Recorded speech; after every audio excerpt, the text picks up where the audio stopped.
que c'est très rare de voir sur le plateau de télévision débattre sur la dignité humaine, le respect de toi, de personne. Maintenant, s'agissant depuis le 30 août, il faut le dire que l'une des premières mesures que SOS Prisonniers a félicité de la transition, c'est la libération de plusieurs prisonniers. Le président de la transition a gracié 1000 prisonniers. C'est une action que nous avons saluée.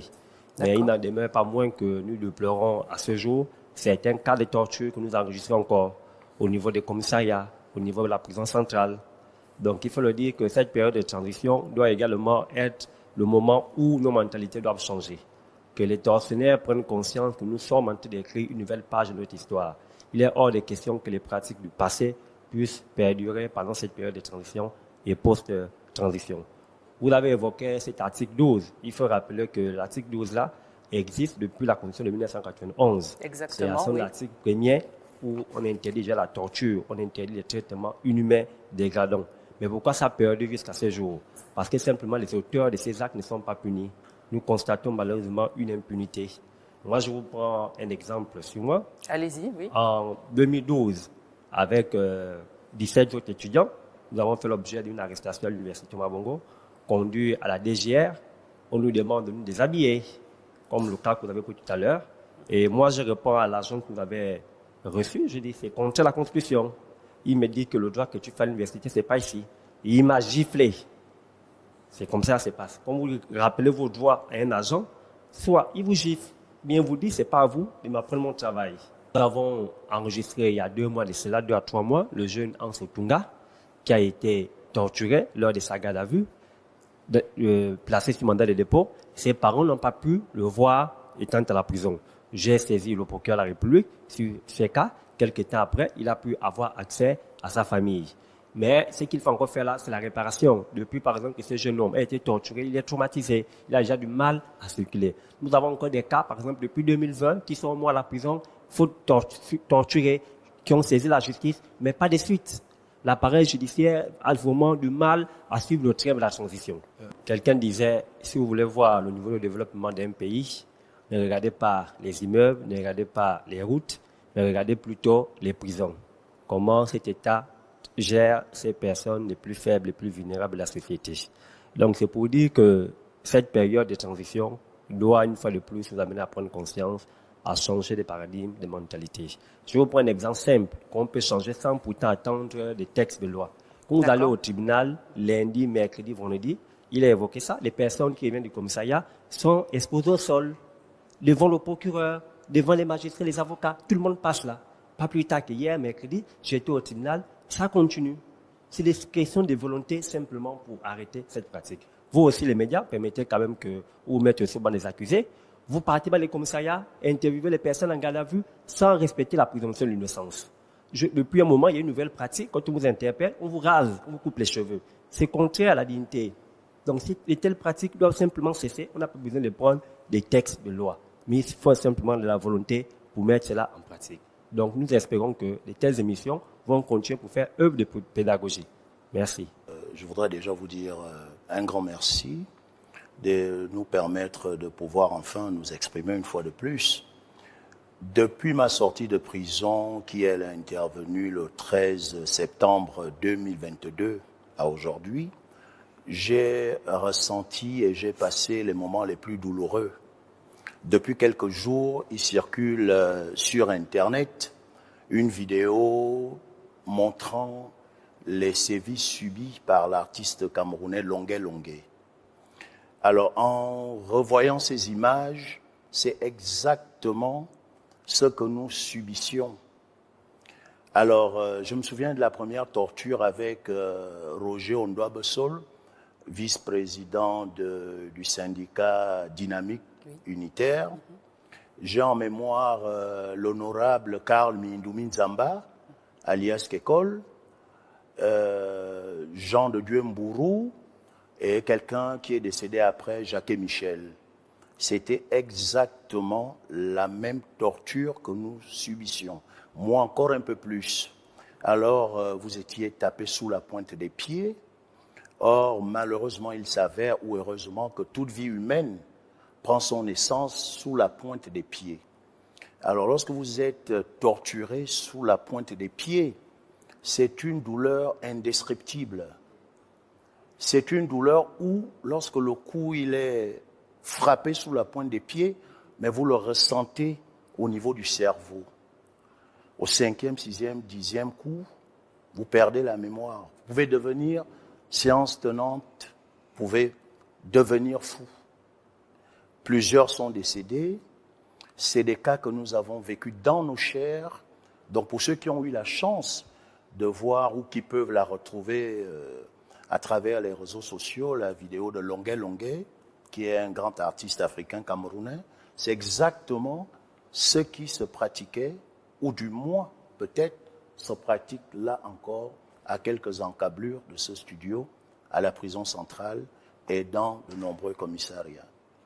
Donc, justement, ça m'amène à poser la question, quelles sont les personnes, les acteurs susceptibles de poser ces actes?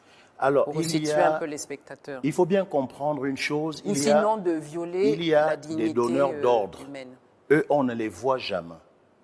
C'est quelqu'un qui donne un ordre de torturer, mettre aux mains, et vous avez des exécutants. Et les exécutants, parfois, vous en avez de vraiment zélés. D'où, parfois, souvent, on enregistre des cas de mort.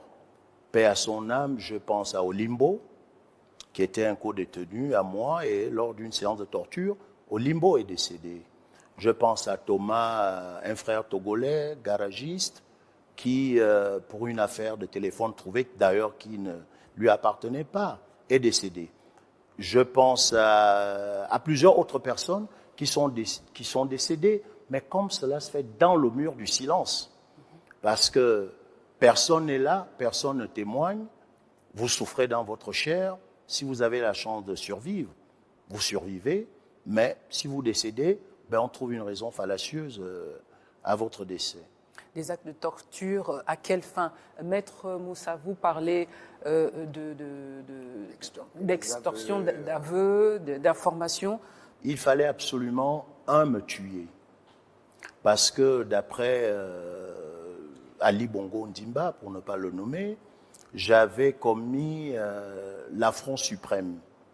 Donc déjà de mon arrestation, le 31 août au QG de Jean-Ping, au petit matin, où je suis mis dans une fosse septique pendant 3 jours, à mon entrée à la prison centrale de Libreville, dans un quartier qui, Dieu merci, aujourd'hui, maître, est fermé, le CB. Le CB, c'est quoi? C'est l'endroit où lorsque le Gabon pratiquait la peine de mort, lorsque vous étiez condamné, déclaré coupable à perpétuité et que vous devriez être exécuté au Lando, c'est l'endroit où on vous emmenait à Gros-Bouquet. Cet endroit a été réouvert pour moi après tant d'années. Donc chaque fois qu'il y avait des exécutions à Orlando, paix à leurs âmes, Mwemba, dans Manza, c'est le dernier endroit où ils avaient séjourné. Donc dans un mur de béton de plus de 80 mètres d'épaisseur, et vous n'avez que quelques trous d'aération. Donc pas de lumière. En fait, la symbolique, c'est la mort, parce qu'on ne les sortait de cet endroit que pour aller les exécuter. Et donc, vous étiez à la limite, vous frôliez les 50 degrés à l'ombre. Vous ne pouviez être qu'en slip ou nu. Et vous dégouliniez toute la journée. J'ai passé 6 mois, j'ai perdu 40% de ma vue. Ensuite... Justement, nous allons revenir un peu plus tard dans l'émission sur les dommages, comment réparer. Quelle est la procédure? Ensuite, c'est un process de torture permanent. Donc, je pars du CB, qui, Dieu merci aujourd'hui, par les nouvelles autorités, est fermé. Ce quartier n'existe plus. J'ai été donc envoyé au CA. Et lui, il existe toujours. C'est le quartier où résident les malades mentaux. Donc, les fous, totalement fous. Si un fou vous agresse dans la rue ou tue quelqu'un, puisque nous n'avons presque pas d'asile psychiatrique, ou s'il y en a, il n'existe que de nom, vous êtes directement envoyé au CA. Et lorsque j'y étais entré, j'avais trouvé 28 fous, malades mentaux, totalement nus, et vous êtes dans une grille. Vous pouvez vous imaginer vivant avec des malades mentaux qui, à tout moment, vous jouez votre vie à chaque seconde qui passe. Ensuite, il y a ces tortures récurrentes, quotidiennes. Pour un oui, vous êtes torturé. Pour un non, vous êtes torturé. Et lorsqu'il y a une consigne mise sur vous, que ce monsieur doit être plié, il doit, vaille que vaille, vivre ou décéder, et vous avez un excès de zèle qui fait en sorte qu'il n'y a que Dieu qui finit par maintenir votre vie. Lorsqu'il parlait tout à l'heure des plaintes, ou du moins que les personnes qui sont torturées ou qui ont subi ces sévices ne sont pas allés vers les juridictions pour se plaindre. Non, nous n'avons fait que cela. Pendant 6 années, j'avais 6 avocats au Gabon, 2 avocats à Paris, 2 avocats aux États-Unis, 10 avocats, et pas des moindres. Ils ont saisi toutes les juridictions et toutes les portes les unes après les autres leur étaient fermées. Nous avons saisi la Cour constitutionnelle. Nous avons saisi toutes les juridictions. Nous avons saisi l'international. Amnesty International s'était approprié mon problème, s'était saisi de mon problème. ACAT, la plus grande association des catholiques, les Nations Unies. Après ma sortie de prison, j'ai été reçu à travers le monde par ces organismes et qui m'ont montré qu'est-ce qu'ils avaient entrepris pendant 6 ans comme démarche. Savez-vous qu'Amnesty International a produit un film de plus de 20 minutes sur moi? Après Nelson Mandela, je suis le 2e Africain pour qui Amnesty International a produit tout un documentaire, tout un film que vous pouvez suivre et regarder sur Internet. Mais personne ne levait le petit doigt parce que ceux qui aujourd'hui crient, moi j'ai pardonné, j'ai subi dans ma chair. D'autres n'ont peut-être pas eu cette chance. Mais nous n'avions que 2 petites lumières à cette époque. Nonobstant nos avocats, il y avait SOS prisonniers qui étaient là au quotidien, malgré tout ce qu'ils subissaient, et l'ONG Benedicta Canta, qui était là pour toujours, et d'ailleurs, à cause de leur trop grande émission dans mon dossier, ils ont certainement eu des problèmes également.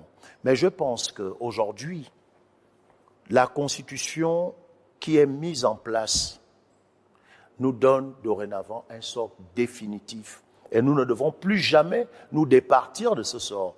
Parce que hier, Ali Bongo, Sylvia et Noureddine tenaient le bon bout. Donc, ils pouvaient ordonner les tortures exécrables, pouvaient ordonner la mort de certains individus. Mais aujourd'hui, ils subissent, ne serait-ce que, même dans leurs rêves les plus fous, aucun d'entre eux ne se serait imaginé être du mauvais côté de l'histoire. Donc nous devons tout faire pour qu'aujourd'hui, plus jamais cela.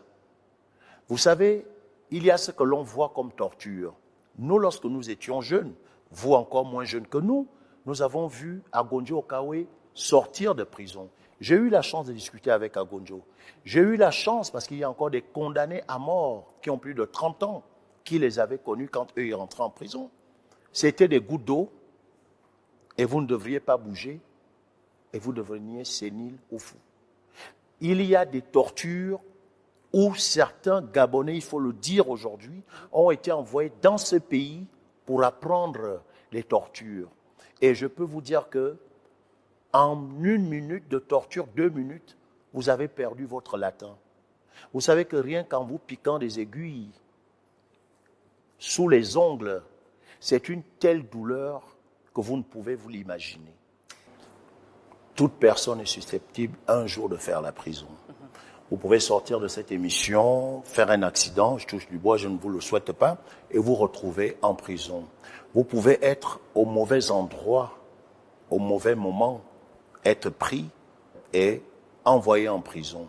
D'ailleurs, j'ai encore en mémoire certains policiers, lorsqu'ils étaient arrêtés pour diverses raisons, et quand ils entraient en prison, il fallait mettre immédiatement une chaîne de sécurité pour leur survie.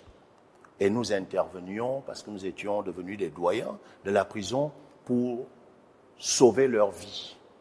Nous avons également, pendant le temps que j'ai été, les 6 ans que j'ai passé en prison, j'ai vu certains magistrats y entrer, certains hommes de loi. Et le traitement qui leur était réservé, ils comprenaient maintenant, parce qu'il se retrouvait du mauvais côté de l'histoire. Mais je pense qu'en tout temps, en tout lieu, nous devons d'améliorer et les conditions de vie des détenus, mais surtout que l'appareil judiciaire soit fluide aujourd'hui. Pour un poulet volé, vous pouvez vous retrouver à passer 20 ans en prison. Pour un terrain que quelqu'un vous expolie, vous pouvez vous retrouver en prison. Pour votre épouse, si vous êtes militaire et que votre supérieur désire votre femme, il peut vous envoyer au NUF. Donc, toutes les raisons étaient possibles. Et lorsqu'il y a une mention sur vous, de vous torturer, il est presque inhumain que vous vous en sortiez. Mais il y a quand même un léger avancement depuis le 30. Lorsque je suis arrivé à la prison centrale de Libreville, nous vidions les fosses septiques à main nue, nous les détenus. Lorsque vous étiez punis, on vous mettait dans une fosse septique, vous y tombiez jusqu'au cou pour vider la fosse septique. Elle se faisait manuellement. Aujourd'hui, le général Effayon et le président Oligui ont essayé de canaliser. Nous recevions un pain totalement avarié lorsque les 6 années que j'ai passées en prison. Aujourd'hui, le président de la transition a fait construire une boulangerie à l'intérieur de la prison. Ce sont des petites avancées. Les prisonniers étaient vraiment abandonnés à eux-mêmes. Le président m'annonçait en exclusivité qu'il y mettait un économa aujourd'hui.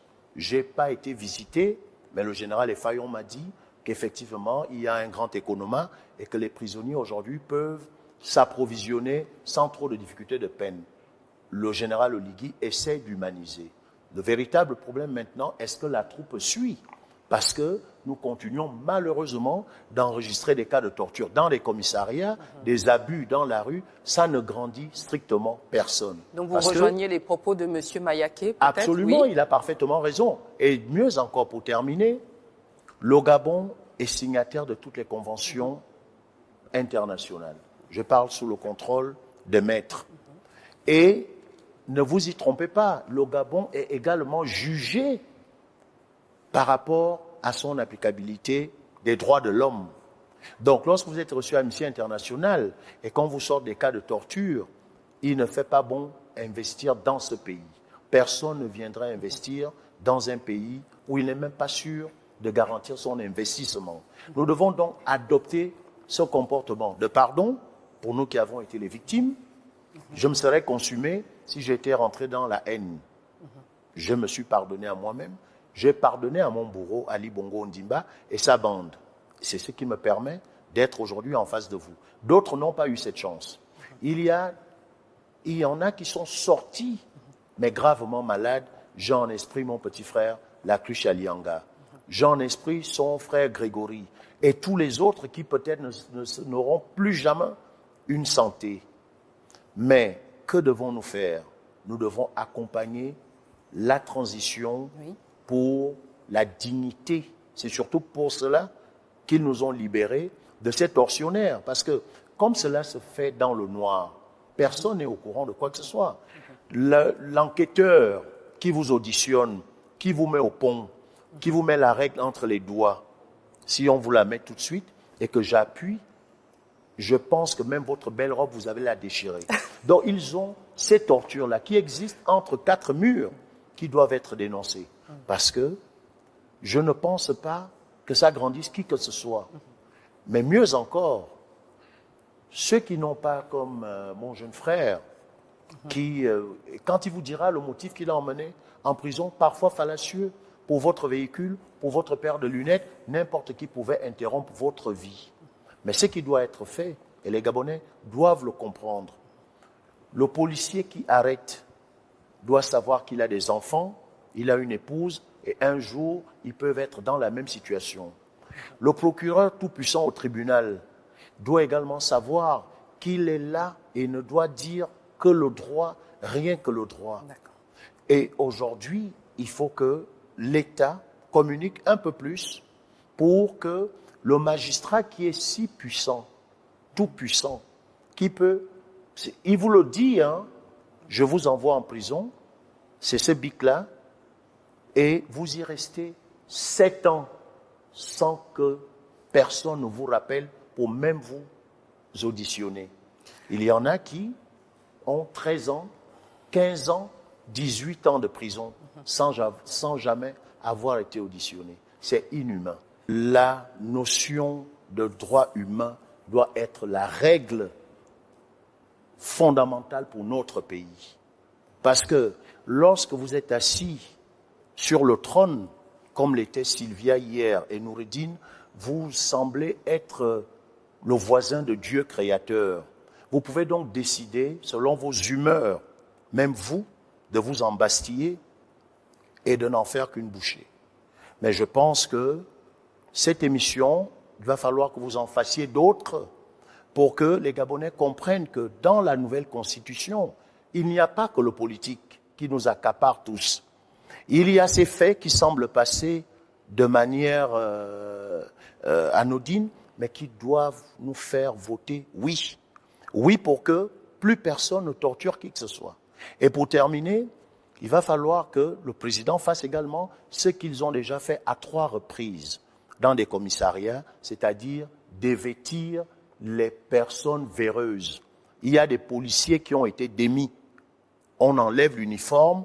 Il y a des matons à la prison centrale de Libreville qui se sont vus retirer l'uniforme. Il faut que cela continue dans l'armée pour qu'il n'y ait plus cette impunité qui semble, cette superpuissance que certains semblent avoir. Quand ils auront la peur d'être revoqués de l'armée, ils vont commencer à respecter leurs frères, leurs semblables, les Gabonais que nous sommes.